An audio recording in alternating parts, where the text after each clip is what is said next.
How you guys doing today?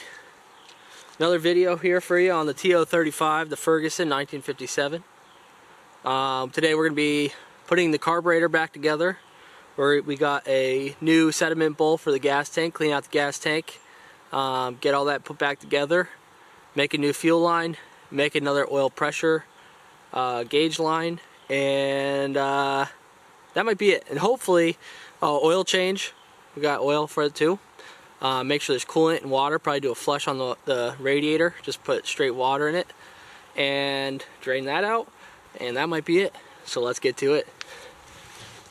Alright, so we got this carburetor here. We're starting to clean it up, hitting it with some wire brushes just to knock all that big dirt off, scraping it with some screwdriver. It's pretty caked on, so there's a lot of stuff on this thing.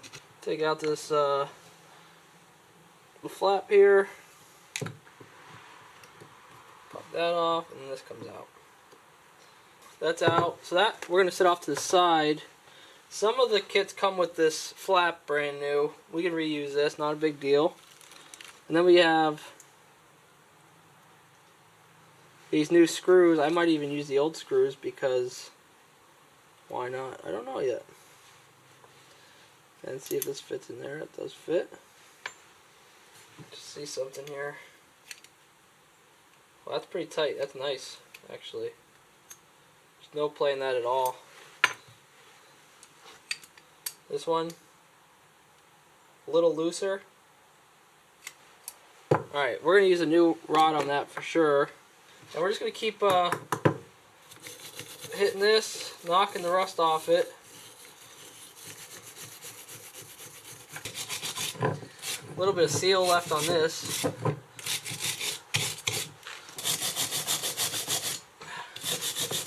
Knocking a lot of this stuff down. Tiny little pull on this. Oh, there we go.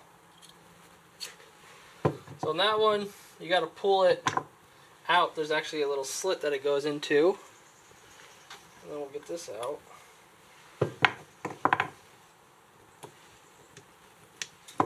Spring the brake or anything. There we go. That's actually not too worn out.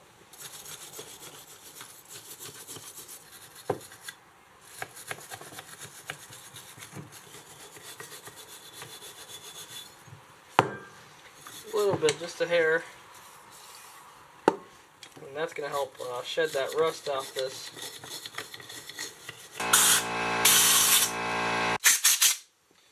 Alright, so I'm going to give it a go with that. It's not 100% I don't think, but it's pretty close. And this is the bottom half of the carburetor. A little bit, it's not shiny clean, but it's pretty clean. So that's where we're going to go with that. Let's start assembling this thing together. Make sure all of our pinholes and orifices are clean. Everything on these carburetors, the holes are pretty big on them. So you don't have to, they really don't get plugged up. And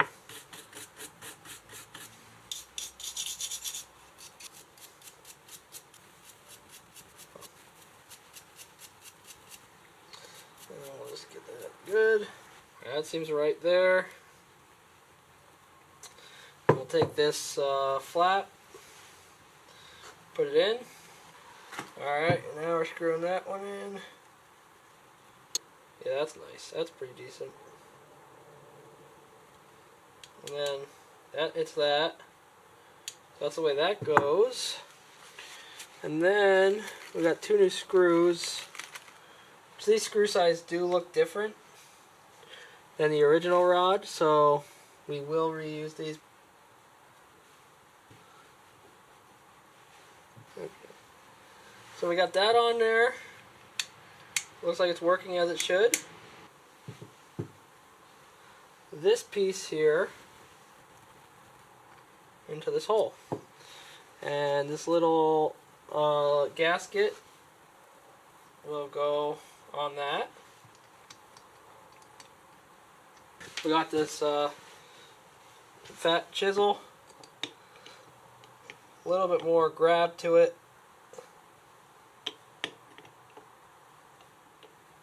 We'll get that down tight and good. I lost audio on my main camera, so I'm just going to be doing a quick voiceover to fill this in. We put that main jet into that hole and tighten it down. You don't want to tighten this too hard, it's just hand tight. And then we got a new needle to put into that brand new seat that we already put in. And just make sure everything's clean, because that's where the fuel gets shut off. Shake your float to make sure there is no water in there and that it's good. I actually ended up replacing this float with a brand new one, and it could have been just that it needed to be adjusted a little bit, which I learned after I put this together. The other thing is put that horn through the new gasket. I'm not sure what that horn is called. I'll just call it a horn for the sake of it. Put it through the new gasket, and there's like a little groove that it sits in. You have to put this on before your float goes in, or you're not going to be able to get the gasket in there. We sit that in there nicely, and then we're going to get our float. It's a good idea to put a new float if you're going to do a rebuild anyways. They're not too expensive. Put the pin through that hole, and there we go. That's just as easy as that. And then we're going to grab the bottom half of the carburetor, and we're going to sit that over the top. Just carefully put that over there so you're not going to bend anything or ruin anything. And then once you get it sitting there, we can flip it over, get the 4 screws, and put the new screws, not even new screws, we're going to put the old screws into this and tighten them down good. Just be careful not to over tighten them or slip with your screwdriver and ruin the heads on those.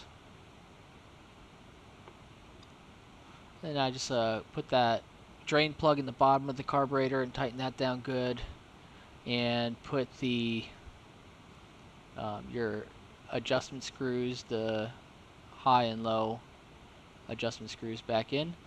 For these, you're going to want to screw them all the way down until they bottom out, and then unscrew them 1 turn to like 1 1/4 turn. And that's a good place to start out, where it's going to run, but you're going to have to adjust it to get your idle right and to get get it to run properly when you throttle up. It might bog down a little bit, but once it warms up, you can go through all that and get that set up. And then here we're putting in that bottom plug into the bottom of the bowl. I'm just cleaning it up a bit. Put that in there, tighten it up, and you should be good to go. Alright, so I got that adjuster. I'm guessing this would be the idle adjuster for this.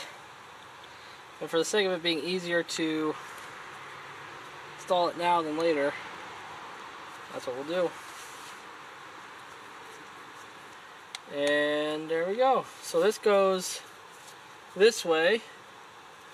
We gotta get both of our rods hooked into there. So this one's gonna be this one here. This is our choke, and this one is our throttle. So, alright, so that's what we're gonna do. Alright, so Harbor Freight cotter pin. Let's see what fits it.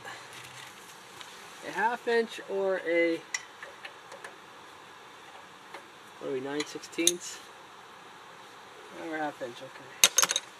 Let's see, get this on there quick. Alright, now we gotta get to the other side, fix up that exactly where we want that bowl to be, and get our fuel line run.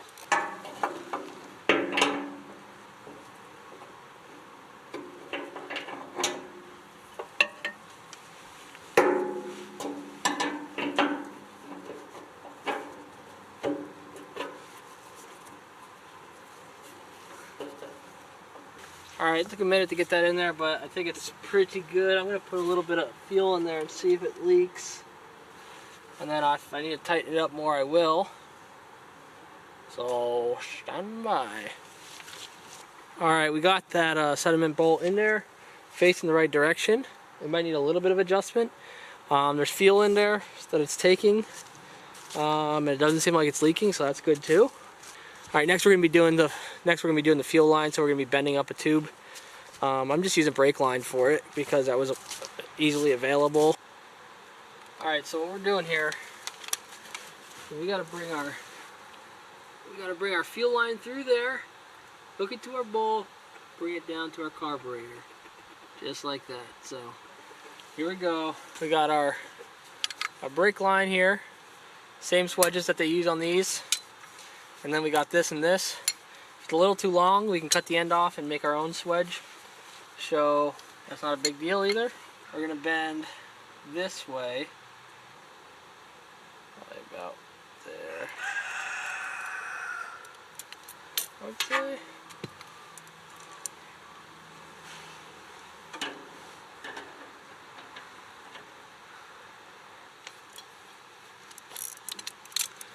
Let's see, now we got that.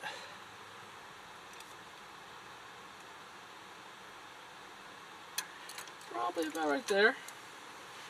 Alright, so now we got our line pretty much bent to where we want it. This is going to be the side that goes to the bowl, and the filter is going to come down around, and roughly about right here it's going to hit the carburetor. So this was a 30-inch piece. It's plenty of material to make this happen. So let's hope we remember to put that back on before we swedge this, but we're going to do a double flare. First thing we're going to do is cut this off. I'm going to leave it a little long just in case I'm short. Quick and easy. A double flare tool from AutoZone or Advanced Auto, whatever one, you know. They're all about the same. What you do is you pick your 1/4 inch die, 1/4 inch die. You put your tube in the second hole over, which is 1/4 inch. And we're gonna tighten down this back one. And you want this to be equal to that. So you want that the spacer on that head, that thickness of that die you want sticking out of this clamp. And then we're going to tighten this thing down.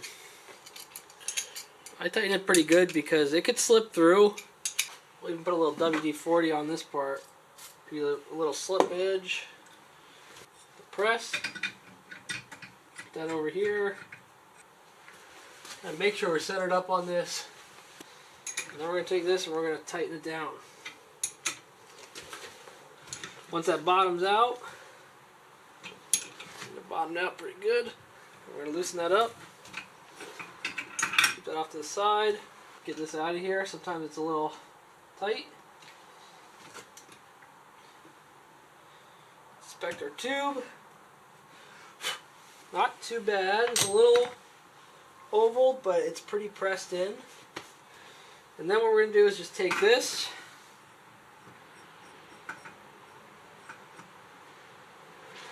Make sure we're in there.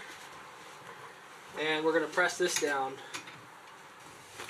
Press. And I think that'll do. There we go. We got a swedged line. There's a factory swedge. They look nice compared to this, but it's not too bad. Alright, let's see if we can get this thing on the tractor and finish this bad boy up. We just got the fuel line on. It looks like it's not leaking. So we got that hooked onto there. Coming back around the exhaust. And going up to the fuel bowl. It's touching right here. I'm probably going to put a little piece of rubber hose there or something just so we know that we're not going to blow that out at some point. But I'm pretty happy with how that turned out. Alright, to close out this video, we got that carburetor on the tractor, and we also got the new fuel line put on. I ended up putting a new inlet in the carburetor just because I saw one for cheap at Tractor Supply, and there's a little screen on the end of that, so I said that's better just to put a new one on for a few bucks. And I ended up getting a new float too for the sake of it while I was there, so I threw that in it too. What else did we do? We got that new fuel line on. I'm getting a little leak at where the line attaches to the sediment bolt. I'm trying to tighten that down a little bit and see if that's going to work. I might have to pull it off and see what's going on. But anyways, I got a lot more content for this tractor already recorded, and I'm in the process of editing it, so I'll have some more videos coming out for you guys. Thank you guys for watching. Please like, share, subscribe if you're interested in this kind of content, and I'll see you on the next one. Bye-bye.